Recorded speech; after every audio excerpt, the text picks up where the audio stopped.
Basdeo, Panday, do swear by the Holy Gita that I will bear true faith and allegiance to Trinidad and Tobago. So my dad was born in 1933. He recently celebrated his 89th birthday, which we were all happy about. He was born in a village called St. Julian, which is in Princestown. He went to Presentation College. After that, he worked as a cane weigher, a teacher, and a civil servant. I heard he was quite a strict teacher, which shocked me because he's an extremely patient person. My father would be more, did you do your best? So your best doesn't have to be an A. Your best can be a C.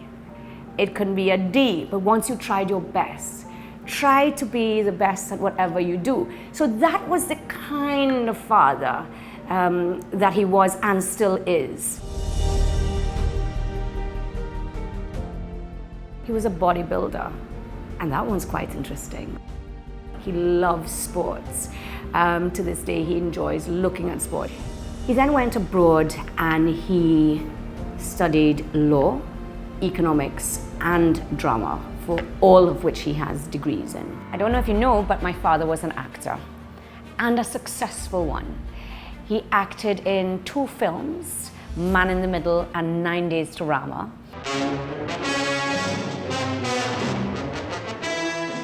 And acted in a play in the Savoy Theatre in London for a year.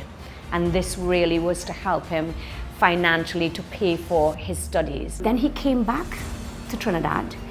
He had gotten a scholarship to go to Delhi to study politics and economics. He entered politics in 1966, but entered the parliament in 1976. Trinidad and Tobago broke that race bogey. For the first time, there was an East Indian Prime Minister coming from a political line that started with the DLP and ended up with the UNC. Panday formed what you call Club 88, and which ended up as UNC, because before that they were the United Labour Front.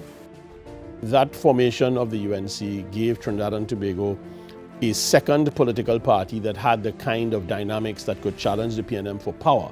We won the election. Mr. Panday became Prime Minister. He led an extremely good government that really served the people very loyally.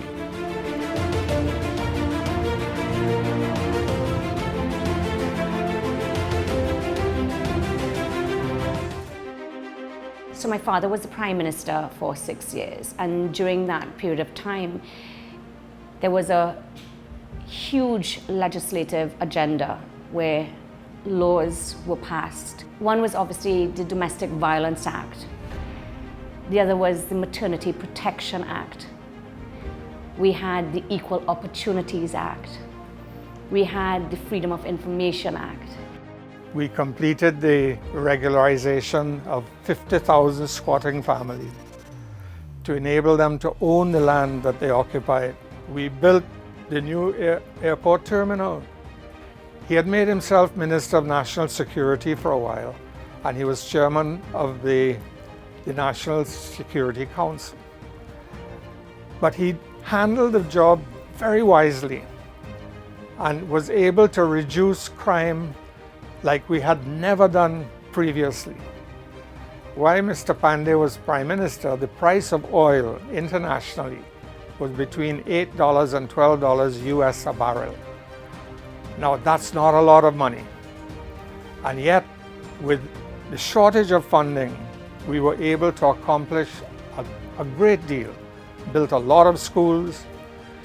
We built bridges and highways, especially in East Trinidad. These were all visions that through laws came into fruition to really improve the quality of people's lives.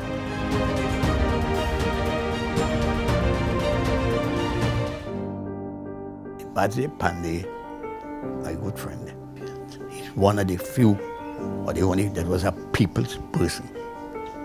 He came out, unlike most of his predecessors, he was the most, until then, he was the most experienced political leader to assume the office of Prime Minister. Panday was also a grassroots man. He was well loved. I was in Parliament with him. And would you believe, if I spoke on a topic in Parliament, he would call me after and say, "Young man, come." And he would guide me through where I went wrong. So I learned from them. He was just a fantastic dad and lots of fun. So although he may not have always been physically there, we always knew that we could turn to Dad and count on him.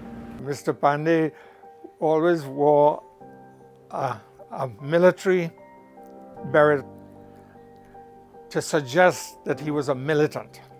I think Mr. Panday was the most excitable of the prime ministers.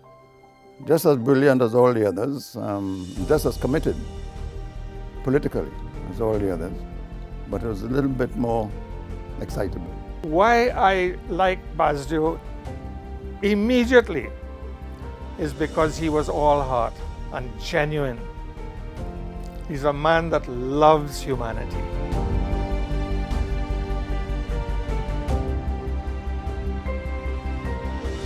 I'll never forget when he arrived at Piarco one time and said, "If you see me and a lion fighting, feel sorry for the lion or the lioness."